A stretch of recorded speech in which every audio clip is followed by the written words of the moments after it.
The return of 4K Club. What am I talking about? Cabinet approves a policy that will see the return of the famous clubs. If you were born after the year 2000, of course you're lost. But I'll give you more information.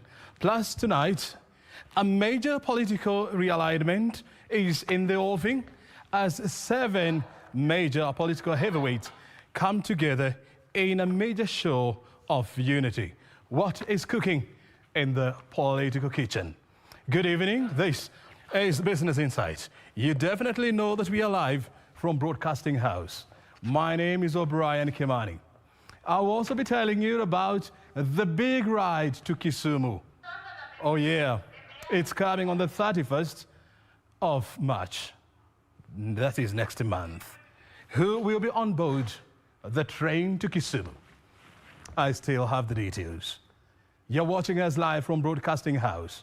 At O'Brien Kimani is my Twitter handle, at KBC Channel 1. We welcome your interactions with us. The big interview is also coming up right here. But before we get there, let's first of all have a look at tonight's highlights.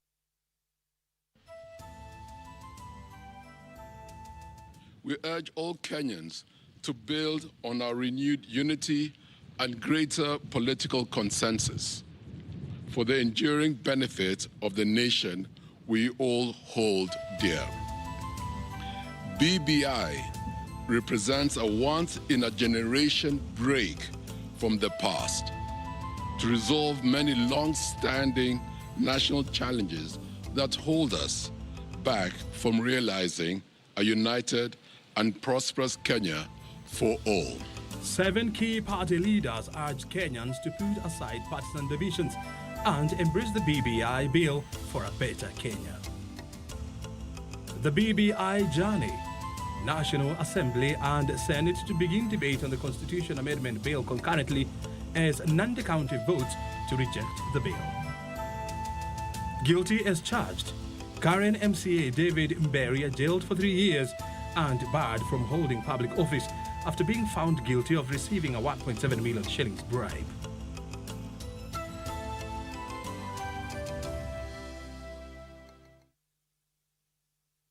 Lucy Moura is our sign language expert. She's joining us. Please welcome on board. Key political party leaders, including President Uhuru Kenyatta, are urging Kenyans to put aside their partisan divisions and embrace the BBI Constitution Amendment Bill to build a better Kenya. The leaders who held a meeting with the president in State House pledged to sensitize Kenyans on opportunities available in the document. Beatrice Gatonya with the details of the meeting.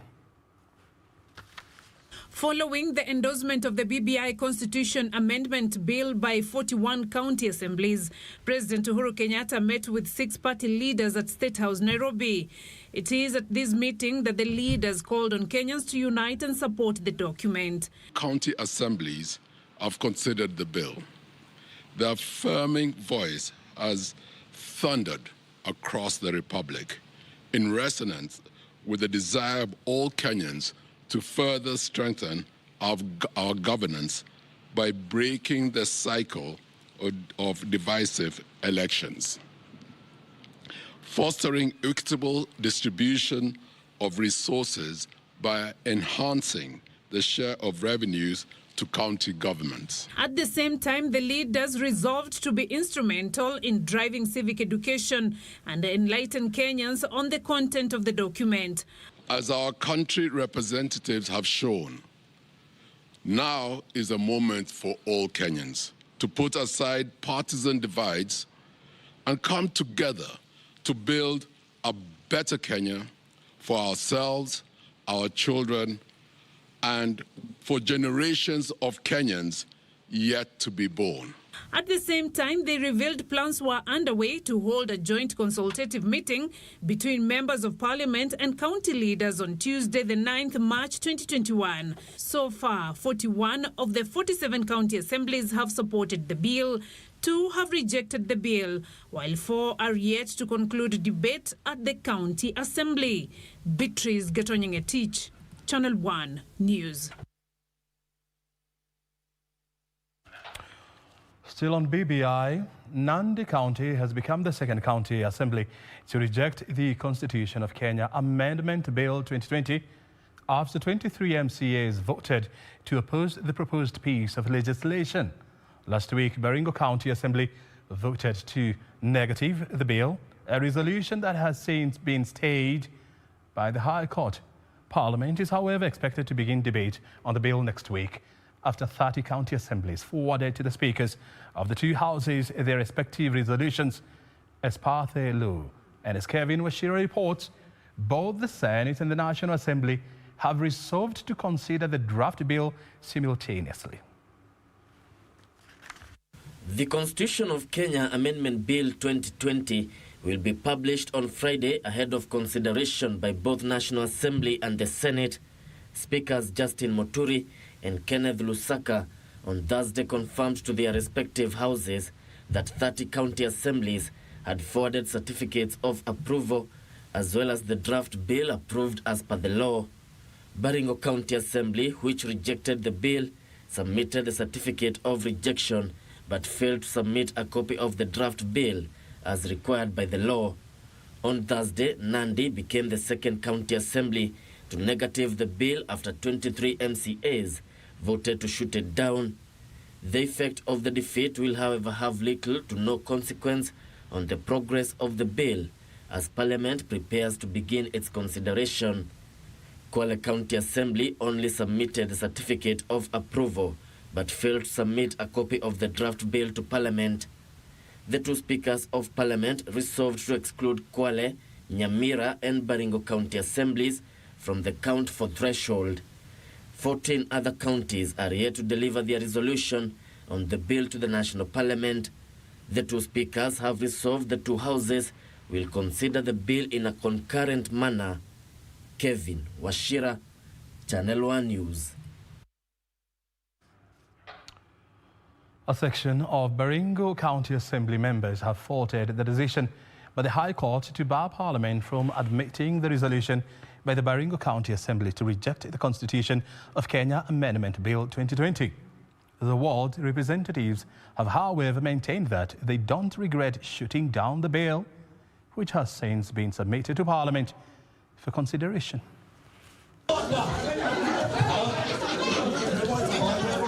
A section of Baringo MCAs appear unmoved by the wave of support for the Constitution of Kenya Amendment Bill of 2020. The ward representatives say they will continue to stand by their decision to negative the bill. The MCAs have, however, faulted the order by the High Court, stopping Parliament from receiving their resolution on the bill. It is known that Baringo voted no, and there is no reverse.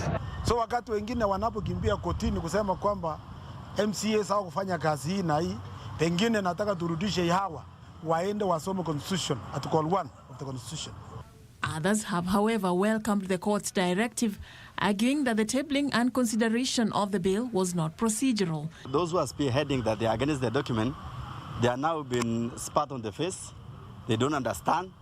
And the public, they are facing now a lot of challenges, and they are not in a position to explain to public why they shoot down, why they rejected the document. Was the procedure followed to arrive at the decision of the Baringo County Assembly on BBI issue? In the meantime, the National Council of Churches of Kenya, Upper Eastern Branch, is cautioning leaders against propagating divisive politics ahead of the anticipated referendum and the 2022 general election. No Kenyan should suffer or die because of the referendum.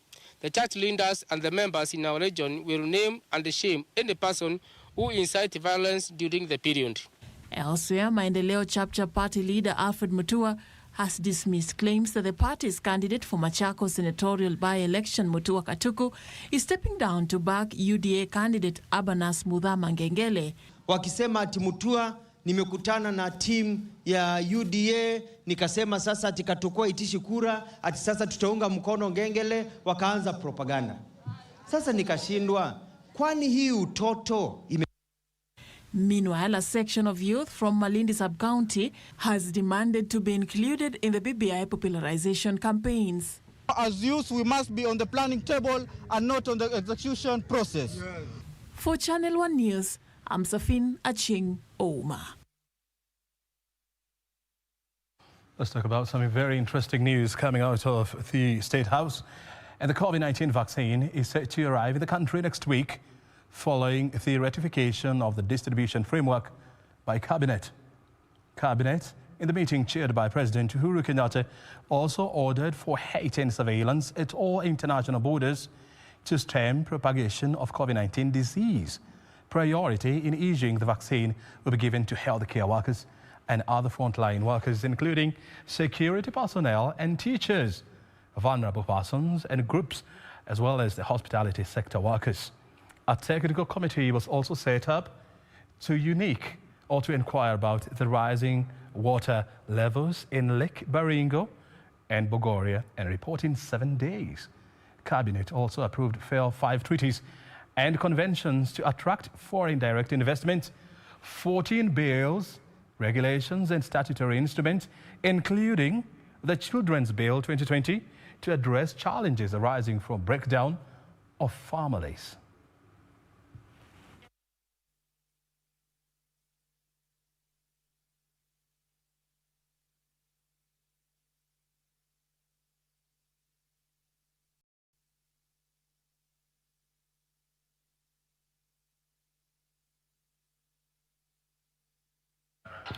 That's right. So the COVID-19 vaccine is expected in the country next week. And so you have that information for now.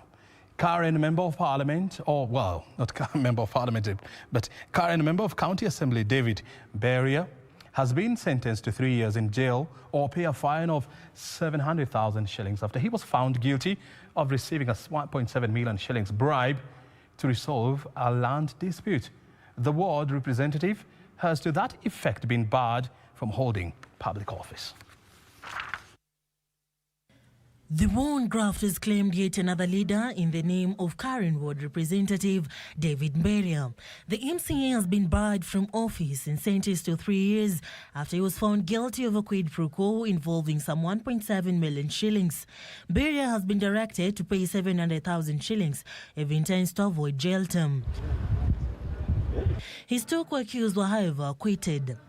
Meanwhile, the court hearing in the Anglo leasing case has been told by the investigating officer John Kilu how a company was allocated a 5.5 billion shillings tender in the computerization of security equipment at the Kenya Police just 3 months after it was registered. Investigating officer John Kilu testified that the colossal amount was allegedly used without budgeting or prior planning. It had an administrative office in Switzerland. So that one of these cannot be understood in any other context except that it was just a scheme to defraud the government. Kilu said the contract was also not signed by the registered directors of Info Talent, Rashmi Kamani and Deepak Kamani, the company at the center of the multi-billion shilling scandal. The computerization and the improvement of security, law and order systems, and the procedures for the Kenya Police, into brackets, Project ECOPS. For Channel 1 News, I'm Sarafina Robbie. Elsewhere, the Kenya's COVID-19 infection rate has climbed to 6% after 277 more people tested positive for the disease. According to the latest data released by the Ministry of Health, there has been a significant rise in the number of COVID-19 related fatalities in the last 24 hours. The ministry says the number of admissions in the intensive care unit has also risen to 61. The number of COVID-19 fatalities has risen by 8. The latest data by the Ministry of Health shows a sharp increase from the 2 deaths that were reported on Wednesday. The Ministry of Health also says 277 new infections were recorded in the last 24 hours from a sample size of 4,599. This takes the total number of confirmed cases to 105,000. and 57. 119 patients recovered from the disease in the last 24 hours, 79 of them under the home-based care, while 40 were nursed back to health at various hospitals. The total number of recoveries now stands at 86,497. 336 patients are currently admitted in hospital, though 61 of them are in the intensive care unit. The Ministry of Health says another 1,397 are receiving treatment at home. Caroline Kamau reporting for Channel 1 News. Well, you're watching us from Broadcasting House, and this is Business Insight, where an in-depth look into the world of business is underway. We're taking a short break, and thereafter, we will be back with more stories. Your company is much desired. Stay right here.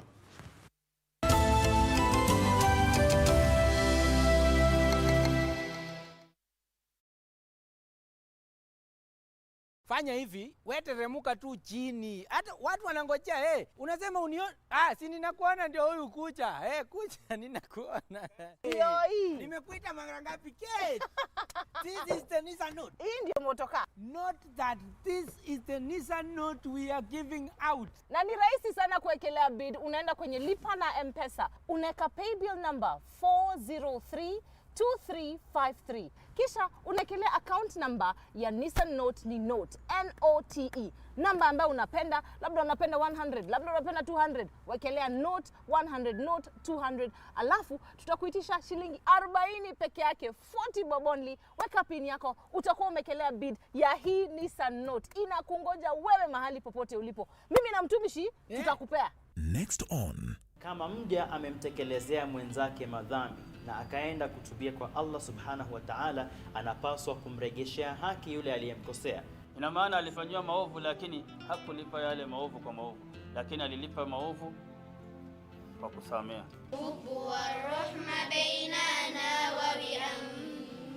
Mshukuru Manani kwa kunipa mke mwema ulosafika moyoni mwenye wingi wa huruma.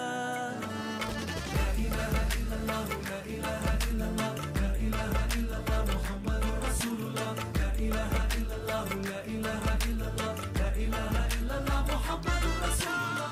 Next on. Utendaji kazi wetu umezorota. Dia. Ya nakuja. Mercedes nimeacha hapa kwa Moni inaosha tu. Choma nyama nakuja. Dogo, love you. Hey, if you want to pick your call, can you just excuse yourself and go out? Si tunakuja hapa kutudistract. Na huko mkutanoni. Na kuzungumza hivyo, unawakera, unawasumbua wale ambao wanasikiliza. Niko na SIM card hapa na kuna mtu anataka kutafuta kwa hizo ofisi. Kwa unaweza tu niokolea tu simu kidogo.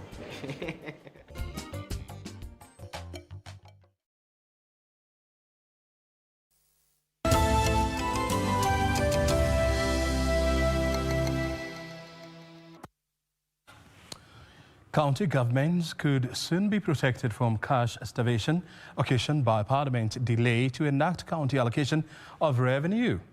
The Constitution of Kenya Amendment Bill 2020 seeks to mandate the Controller of Budgets to authorize the withdrawal of up to 50% of the minimum amount of the equitable share guaranteed by county government, where the County Allocation of Revenue Act for a financial year has not been passed by Parliament before the beginning of the financial year.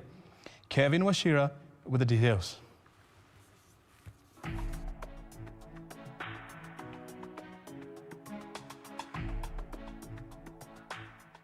County governments have occasionally found themselves in financial crisis due to disagreements between the two houses of Parliament when enacting the Division of Revenue Act or the County Allocation of Revenue Act.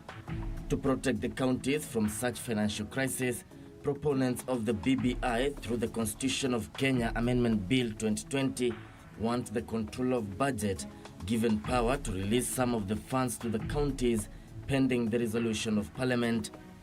Clause 56 of the bill proposes to amend Article 218 of the Constitution to mandate the Controller of Budget to authorize the withdrawal of up to 50% of the minimum amount of equitable share guaranteed to county governments where the County Allocation of Revenue Act for a financial year has not been passed by Parliament before the beginning of that financial year.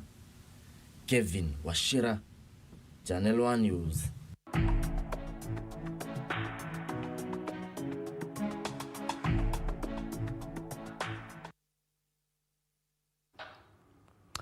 Also, Information and Communication Technology Cabinet Secretary Joe Mucheru has challenged government information systems to be more proactive in the dissemination of relevant government information to the public.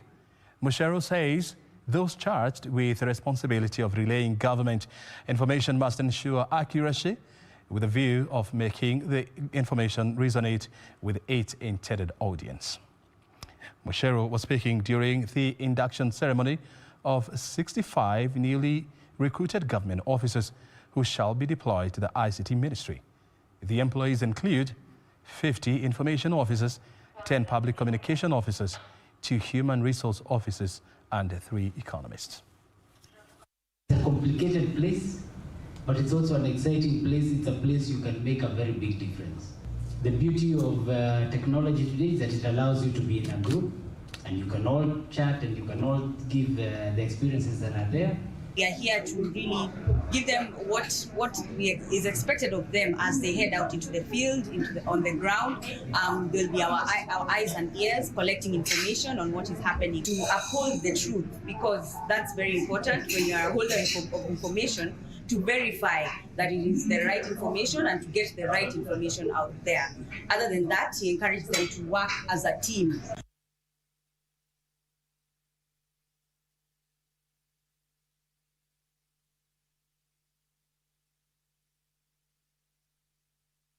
Let's now talk about petroleum matters. And players in the petroleum sector faces fines of up to 10 million shillings for flouting the Petroleum Regulations 2020 published last year. The new regulations that seeks to streamline midstream and downstream operations of petroleum companies are currently under review by stakeholders. Oil transporters also risk a fine of up to 1 million shillings for failing to report incidents or accidents during their operations.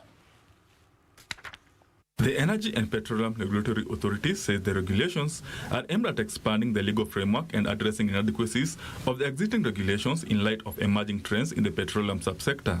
EPRA Acting DG Daniel Bogoria says the authority is seeking stiffer penalties and fines for players in the petroleum sector who fail to adhere to the published regulations. The fines average 1 million shillings for lesser offences to a maximum of 10 million shillings. The Act of 2006, the maximum fine in the Act of 2006 was 100,000 shillings. You would find sometimes, because of the nature of the business that you deal in, there may be an economic incentive for somebody to break the law because they're able to afford the fine.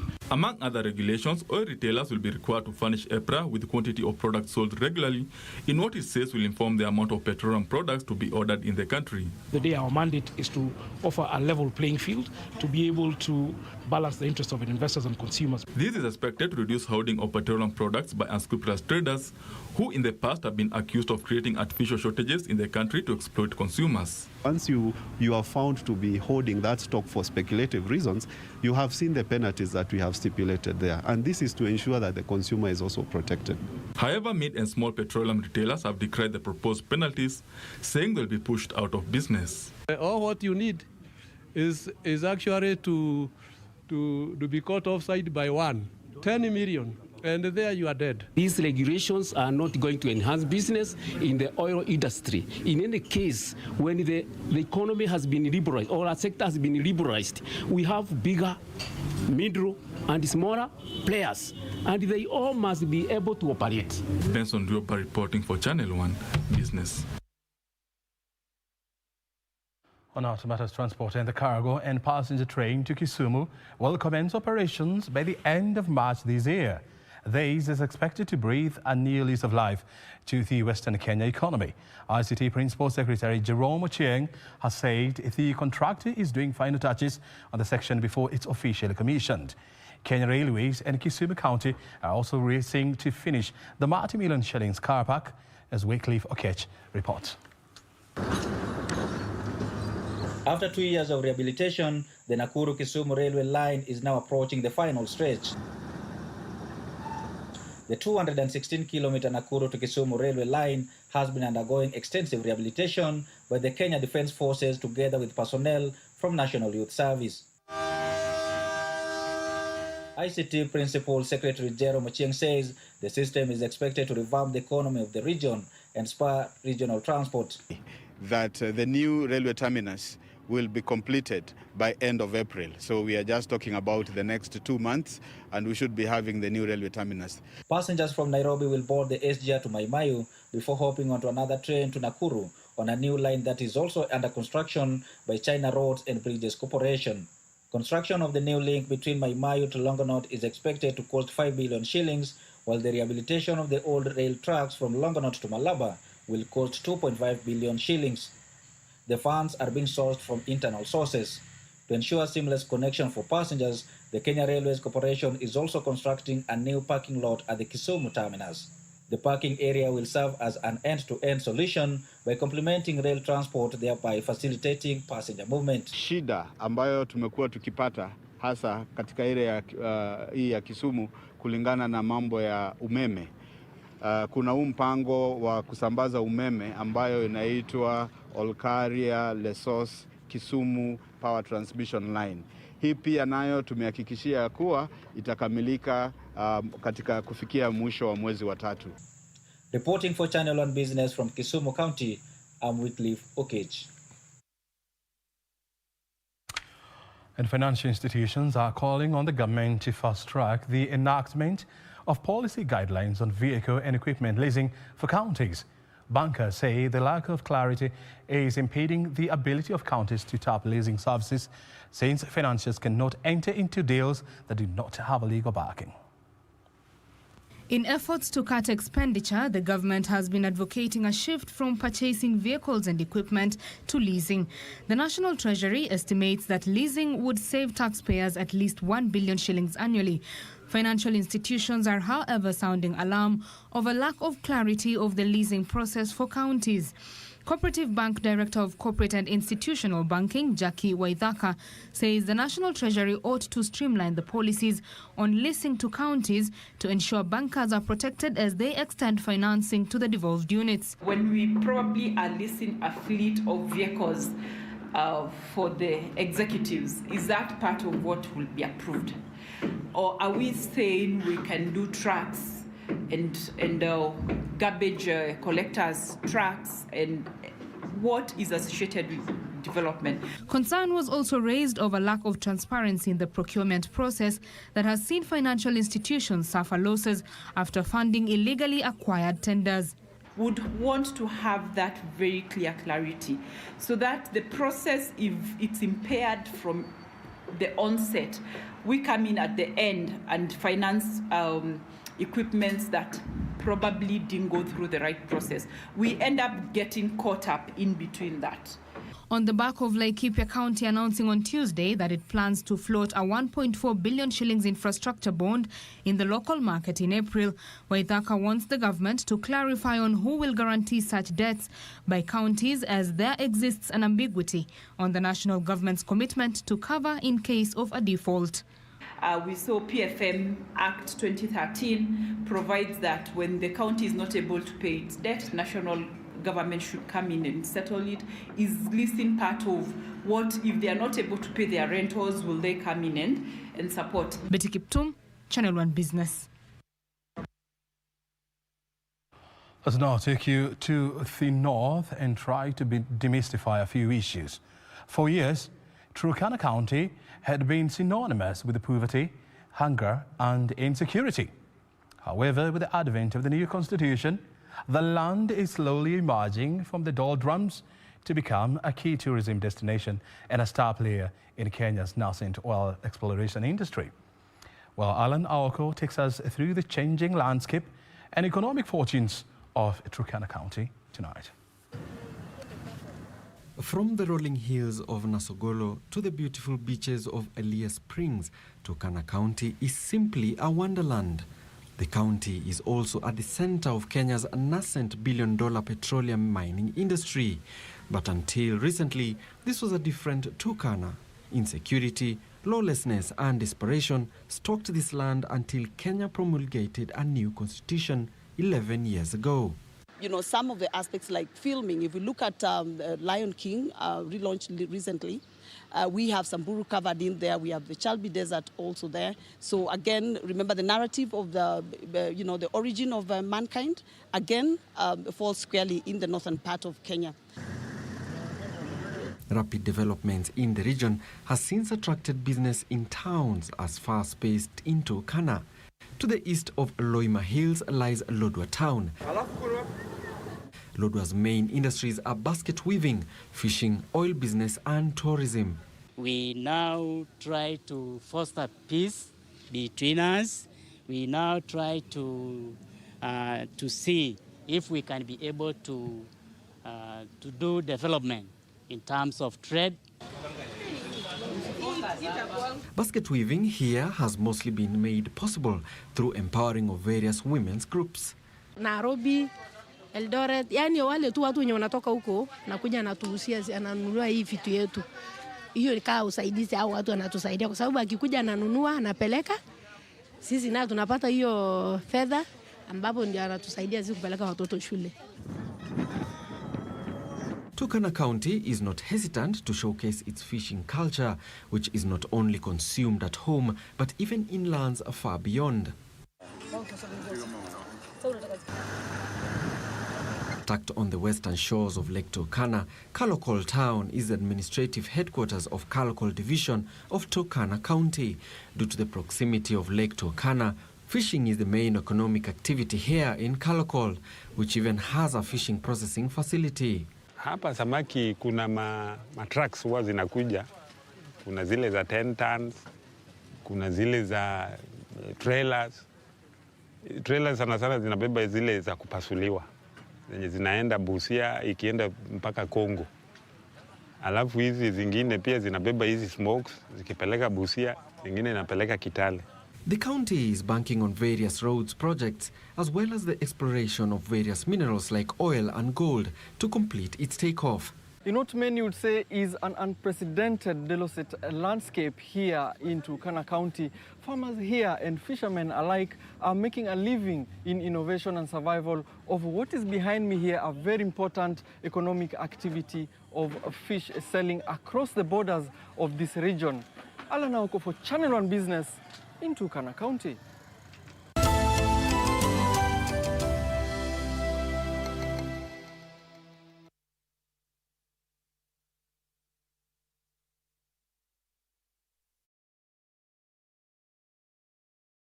Ili kupata skiza tune ya usitupe ndoto yako, bonyeza alama ya nyota 811 alama ya nyota 963 alama ya reli. Umekuwa mwaka ambao umekuwa na magumu, wengine wakasema kwamba umekuwa ni mwaka ambao tumepoteza, na ninajua kwamba mwaka ukianza ulikuwa na maazimio yako, na mwaka ulipoharibika ukashangaa na ukajiuliza yale malengo utapeleka wapi, zile ndoto utapeleka wapi. Niko hapa nikutie nguvu, nikwambie hivi: usitupe ndoto yako, usitupe maono yako, usitupe lengo lako, bado itatimia. Ukitaka kupata skizaton hii, bonyeza alama ya nyota 811 alama ya nyota 963 alama ya reli.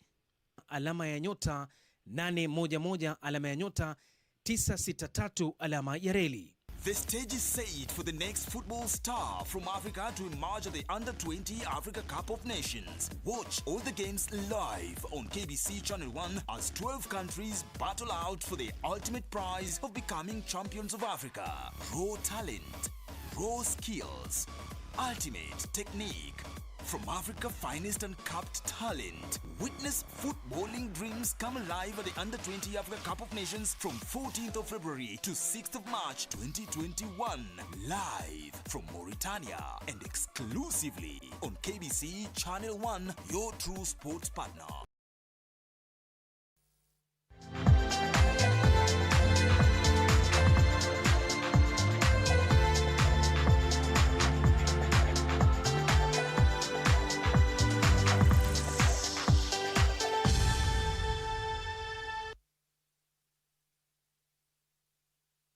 Time now to get sporty, and the National Olympic Committee of Kenya, NOC, is set to construct a world-class multi-purpose Olympic Africa Centre in Kenya after signing a memorandum of understanding with the Nairobi County Government, which has set aside a piece of land in Ruai. The centre will provide easy, accessible sports for disadvantaged youth, as well as advanced socio-development through sports. The centres have been opened and are operational in 37 African countries. The All Africa Centre will feature a multi-purpose indoor gymnasium for multiple sports and education activities, a running track, a football field, restaurant, volleyball, basketball, handball, tennis court and a swimming pool. In addition, it will have hostels, a health centre, spectators stands, bleachers and a perimeter wall. All Africa Foundation heads will visit the country to inspect the land allocated, and the project will begin as soon as possible. Go out there, get donor funding for us to take this city to the next level. For NOC members, thank you so much for the initiative. And we are also requesting if we are able to do it in the 17 sub-counties, that will really help our youth, because if we empower our youth, then we are empowering a community that will be drug-free. We're going to minimize on idleness in our communities.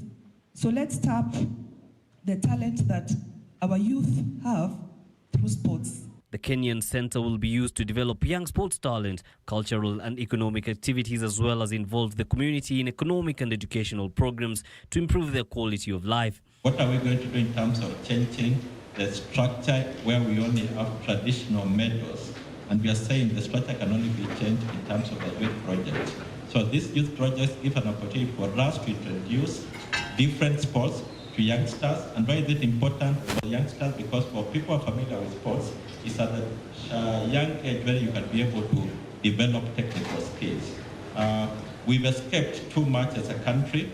We send in people who get sports at advanced age and still win. And we are saying now is the right time to start giving the right skills.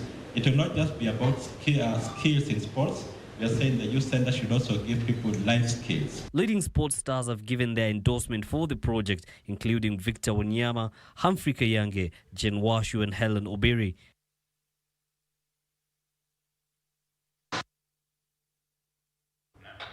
Still on sports, where KCB women's volleyball team head coach Jafeth Munala says his squad is in good shape as the Kenya Volleyball Federation League returns this weekend. KCB will first open the busy weekend with a tricky fixture, playing a rejuvenated Kenya Defence Forces on Saturday at 2 p.m. before taking on the Kenya Pipeline on Sunday.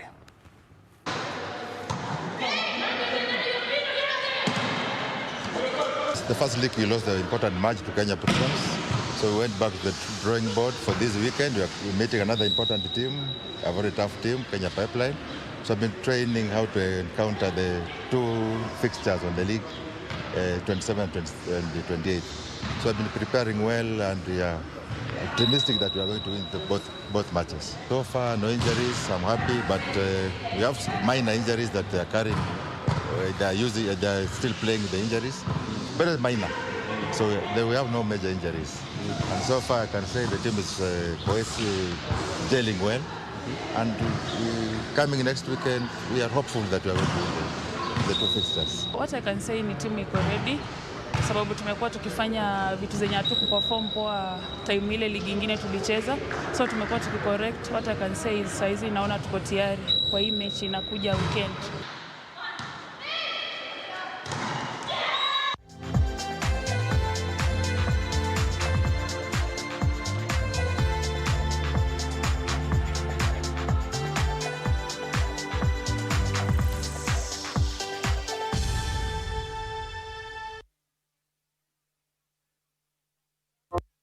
Well, at this point, we come to the end of Business Insight tonight. Remember, the big match between Uganda and Burkina Faso is coming up next. Live from Mauritania, this is the Africa Cup of Nations Under-20. My name is O'Brien Kimani. Stay right here for more. We'll see you again on Thursday. Have a good night.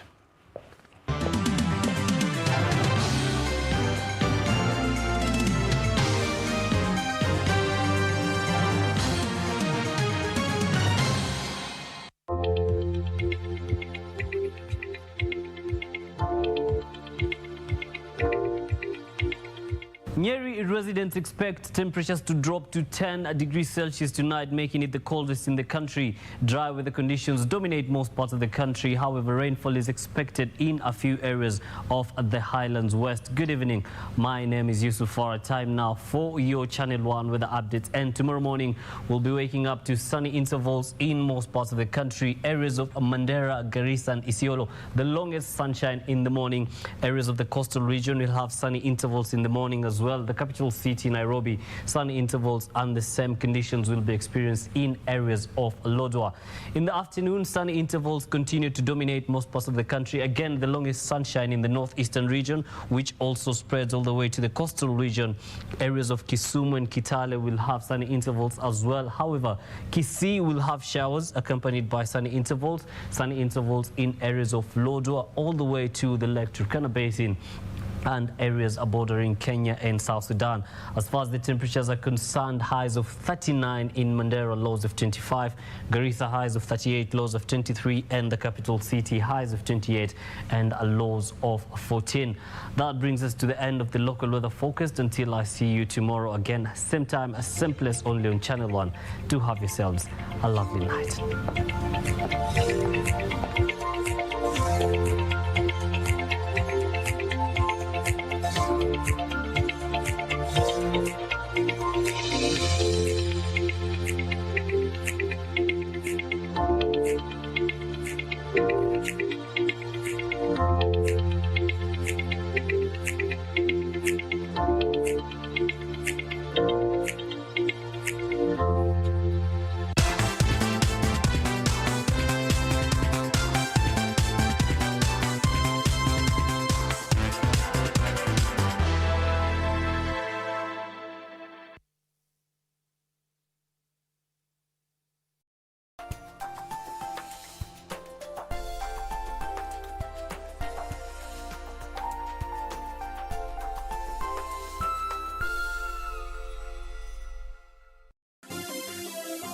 Vera Beauty College.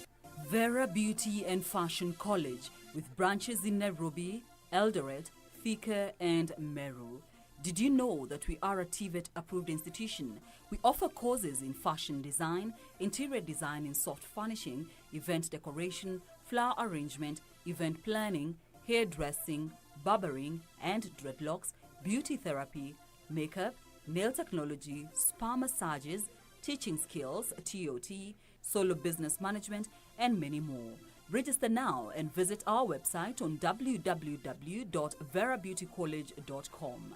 You can also call on 0725 923 550 Nairobi branch, 0728 087 689 Eldoret branch, 0722 22 7428 Thika branch, 0725 000 706 Meru branch. Vera Beauty and Fashion College, a TVET approved institution.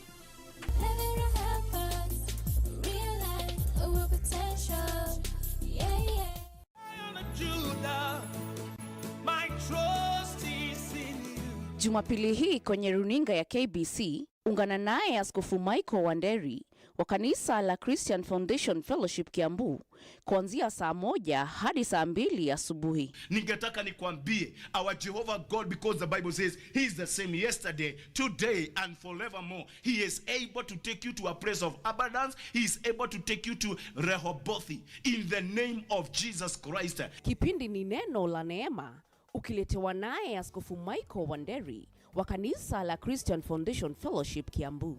Usikose. My trust is in you.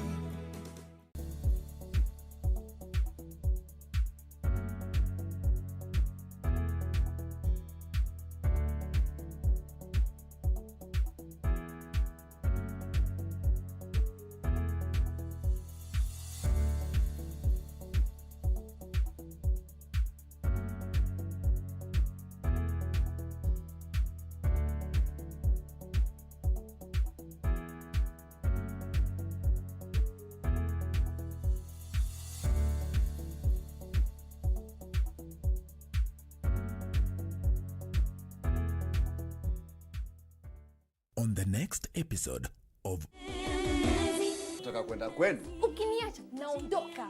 Umesahau wewe nilikokutoa? Hebu nusha. Hebu rudisha hilo lingo lako huko.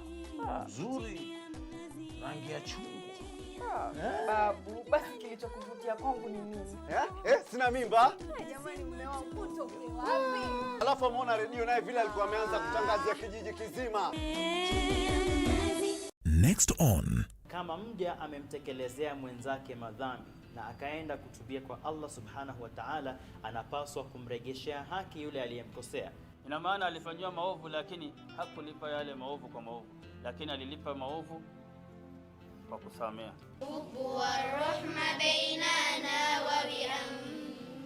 Mshukuru Manani kwa kunipa mke mwema ulosafika moyoni mwenye wingi wa huruma. La ilaha illallah, la ilaha illallah, la ilaha illallah, Muhammadur Rasulullah. La ilaha illallah, la ilaha illallah, la ilaha illallah, Muhammadur Rasulullah. Next on. Utendaji kazi wetu umezorota. Dia. Ya nakuja. Haya Mercedes nimeacha hapa kwa Moni inaosha tu. Choma nyama nakuja. Dogo, love you. Hey, if you want to pick your call, can you just excuse yourself and go out? Si tunakuja hapa kutudistract. Na huko mkutanoni. Na kuzungumza hivyo unawakera, unawasumbua wale ambao wanasikiliza. Niko na SIM card hapa na kuna mtu anataka kutafuta kwa hizo ofisi. Kwa unaweza tu niokolea tu simu kidogo.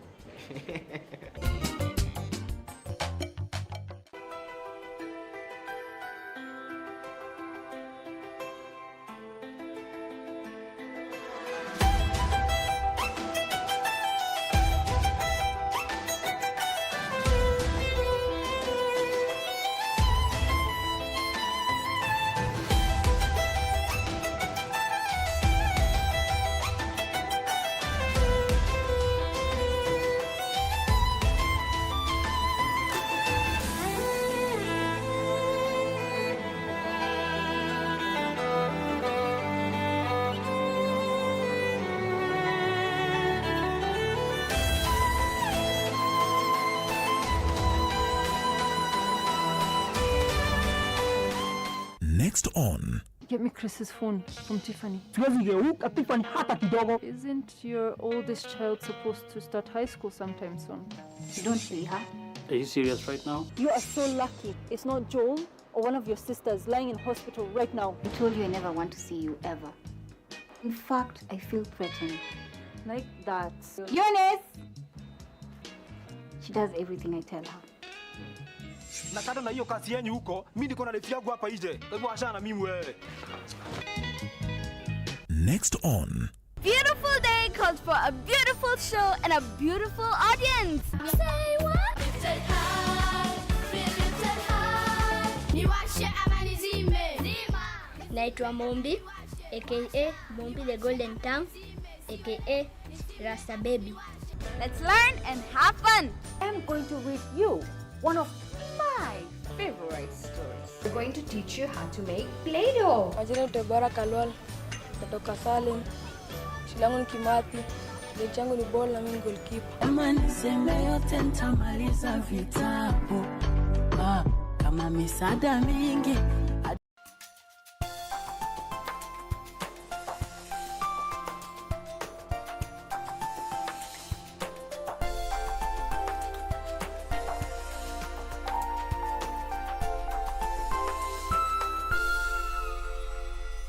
Group B produced they demolished Burundi 6-1, a goalless match against South Sudan, and then they beat Kenya 3-1, and then 4-1 victors against Tanzania in the final.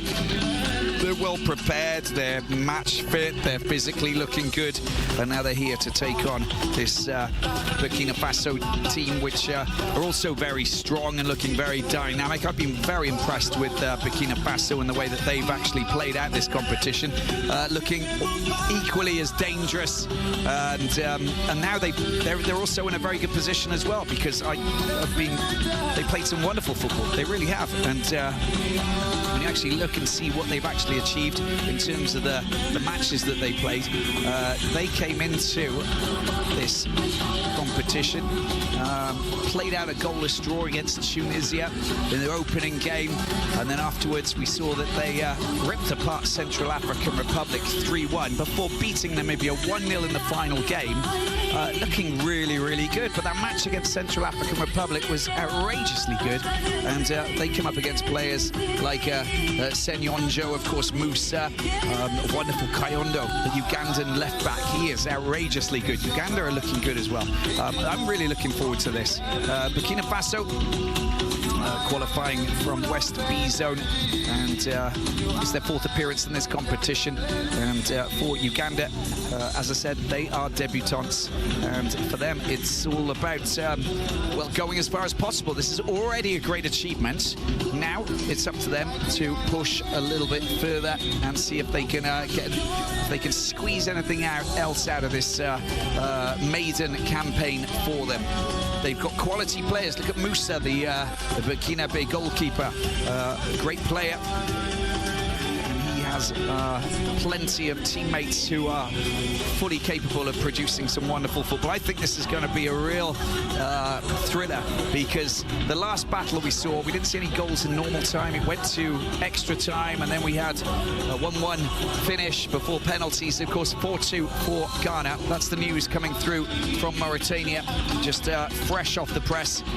It's now time for Burkina Faso, Uganda, the debutants, the Hippos, up against the West African nation, who are, yes, coming into this competition having won their first ever medal in a football competition professionally, because it's they picked up gold in Morocco at the 2019 African Games, and that already is an amazing feat. They finished 4th. That was their best ever competition in this Africa Cup of Nations in the 20s category in 2003, and they didn't manage to get out of the group stage in the FIFA World Youth Championships in the United Arab Emirates.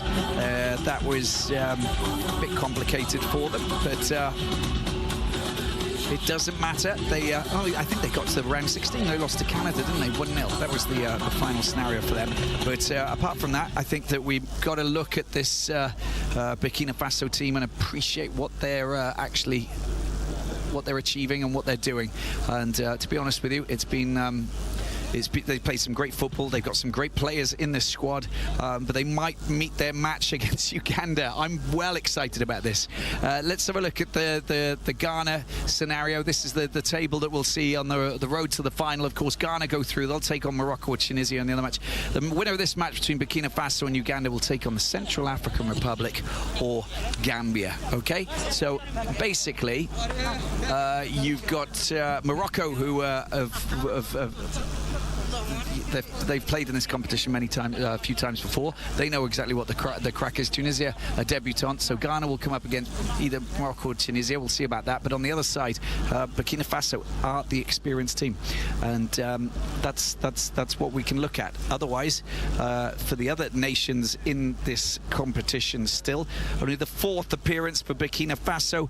Uganda are debutants, as I mentioned before. Central African Republic are debutants as well, and Morocco champions in 1997. Tunisia are debutants as well. So this makes for a very interesting final battle. Gambia, though, finished in 3rd place in 2007. It's their 3rd appearance, so they've got experience. So in the final matches that we've got, the final 6 teams that we've got, forget about Ghana for the time being, because we know what they've achieved in the past. We can definitely look at Morocco, former champions, of course, Burkina Faso, 4th place in 2003, and Gambia. Otherwise, we are looking at debutants. Central African Republic, along with Uganda and, of course, Tunisia. This is where we're at, and it means we're in for an absolute treat. This is going to be fun, and I think we're going to get goals right from the very start, because, as I said, 2 teams who have played some great football, and I'll give you a rundown of basically what they've achieved. I told you about Uganda finishing 2nd in Group A, behind Cameroon.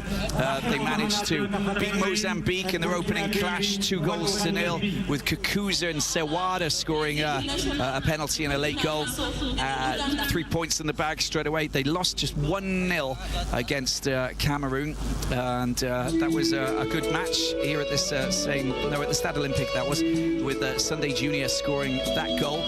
And then afterwards we had a 2-1 win over Mauritania to see them finish on 7 points. The same players scoring, Kakuza, Sewada.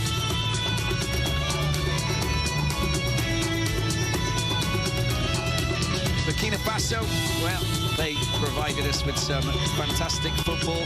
Goalless draw against Tunisia in the opening match, but the second game, 3-1 against Central African Republic, as I said, with Bassi, Chadi and Belem scoring the goals, and then a 1-0 win against Namibia. Portuguese scoring in the 90th minute in a crazy finale to upset Namibia and send them through as the top team in Group B ahead of Central African Republic.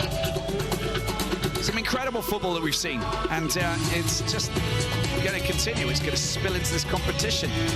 We've had 39 goals scored, which is now 41 after the 2 last goals, with 19 matches played. So, well, there you go. You've seen it all now. Conditions fantastic, still very hot, a little bit of wind. Time for the 2 national anthems before we get down to business. Mesdames et messieurs, veuillez vous lever pour l'hymne national du Burkina Faso.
Et maintenant, l'hymne national de l'Ouganda.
The two national anthems, and the sun starts to go down, but this stadium is going to be lit up with some wonderful football.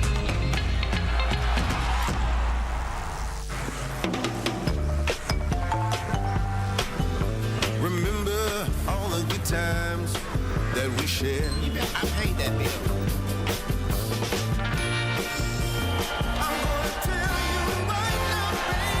Chez Total, on en fera toujours plus pour vous.